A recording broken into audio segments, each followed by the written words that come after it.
ETF அப்படின்றது வந்து exchange traded fund. அதோட லிக்விடிட்டி ஆனது எக்ஸ்சேஞ்ச் மூலமாக தான் கிடைக்கும். மீன்ஸ் நீங்கள் வாங்குறதும் எக்ஸ்சேஞ்சில் தான் வாங்குவீங்க, விற்கிறதும் எக்ஸ்சேஞ்சில் தான் வாங்குறீங்க. ஒரு ஷேரை எப்படி வாங்கி விற்கிறீங்களோ அதை மாதிரி விற்பீங்க.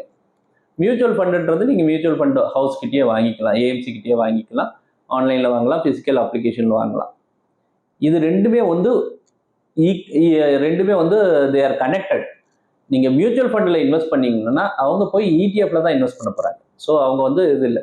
அப்போ ஏன் இந்த மியூச்சுவல் ஃபண்ட் வேணும் அப்படின்னு கேட்கலாம். எல்லாருமே வந்து ஸ்டாக் எக்ஸ்சேஞ்சில் போய் வாங்குறதுக்கான வாய்ப்புகள் கிடைக்காது.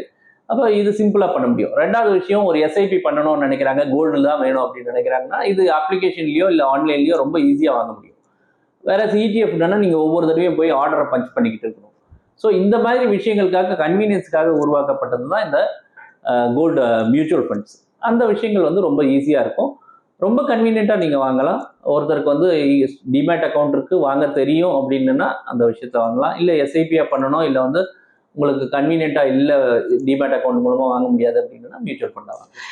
கோல்டு எஸ்ஐபி மியூச்சுவல் ஃபண்டு அல்லது இடிஎஃப்ல மியூச்சுவல் ஃபண்டில் எஸ்ஐபி ஸ்டார்ட் பண்ணால் எவ்வளோ ரூபாலேருந்து ஸ்டார்ட் பண்ணலாங்க சார்? நீங்கள் வந்து 500 ரூபாலேருந்து ஸ்டார்ட் பண்ணலாம். 500 ரூபாலேருந்து ஒரு எஸ்ஐபியை ஸ்டார்ட் பண்ண முடியும். இன்னைக்கு நிலைமைக்கு 500 ரூபா, 1000 ரூபா, 2000 ரூபா ஒவ்வொருத்தருக்கு ஏற்ற மாதிரி ஸ்டார்ட் பண்ண முடியும். அது வந்து ரொம்ப பாசிபிளான ஒரு விஷயம். நீங்கள் தாராளமாக ஸ்டார்ட் பண்ணலாம். எத்தனை வருஷன்றது நீங்கள் சூஸ் பண்ணி பண்ணலாம். பட் ஜென்ரலாக கோல்டும் ஒரு அசெட் கிளாஸ் தான். அட்லீஸ்ட் ஒரு 5-7 வருஷம் வச்சுருந்தீங்கன்னா ரொம்ப நல்லா இருக்கும். Sir, gold mutual fund ETF இருக்கு, இதில் எஸ்ஐபி பண்ணலான்றீங்க. எஸ்ஐபி இடிஎஃப்லையும் பண்ண முடியுமா? மியூச்சுவல் ஃபண்டில் பண்ணனா மினிமம் இன்வெஸ்ட்மெண்ட் எவ்வளோங்க சார்? இடிஎஃப்ல எஸ்ஐபி பண்ணுறது ரொம்ப இன்கன்வீனியன்ட். புரோக்கராக எஸ்ஐபியை போட்டால் தவிர நீங்கள் பண்ண முடியாது. நீங்களாக எஸ்ஐபி பண்ணணும்னா மியூச்சுவல் ஃபண்ட்ஸ் ஆர் பெட்டர். நீங்கள் நார்மல் மியூச்சுவல் ஃபண்ட் எஸ்ஐபி பண்ணுற மாதிரியே கோல்டு எஸ்ஐபியும் பண்ண முடியும். ஸோ 500 ரூபா தான் மினிமம் இன்வெஸ்ட்மெண்ட். எத்தனை வருஷம் வாங்கலான்றது உங்களுடைய வசதிக்கு பொறுத்து இருக்குது. பட் 5-7 வருஷம் பண்ணிங்கன்னா ரொம்ப நல்ல ஒரு மூமெண்ட்டு கிடைக்கும். ஏன்னா வந்து ஒரு சைக்கிளை வந்து கோல்டு பார்த்துருக்கோம்.